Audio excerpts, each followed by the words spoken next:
अस्सलामुअलैकुम नाजरीन, सामीन, संगियां बेलियों। आज का मौजू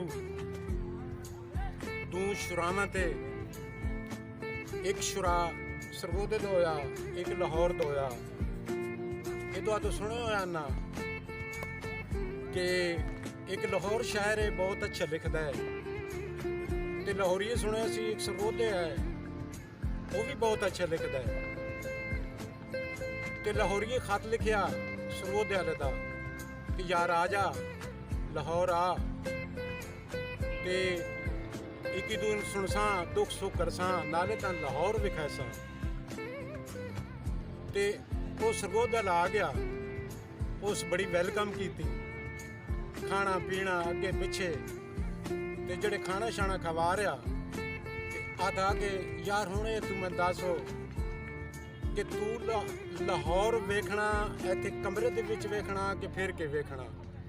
ते सरगोदे वाला था यार अगर तू मैनूं इत्थे विखा देवें ते साडा टाइम बच जासी, साडा असीं दुख सुख की दूर सुना लसां, साडा टाइम बच जासी।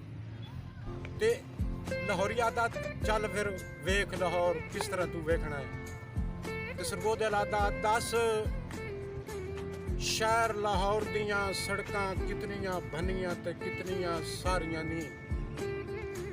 दस शहर लाहौर दियां दुकानां कितनियां खुलियां ते कितनियां मारियां नी।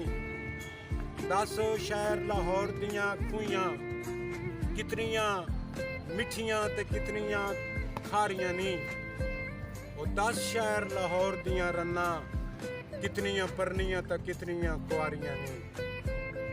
लाहौरी आख रहा है कि जिन्ना सड़कां ते आशकां रखिया पैर, ओ बनियां ते दूजियां सारियां नी। जिन्ना दुकानां तू आशकां लिया सौदा, ओ खुलियां ते दूजियां मारियां नी। जिन्ना खूहियां तू आशकां भरिया पानी, ओ मिठियां ते दूजियां खारियां नी।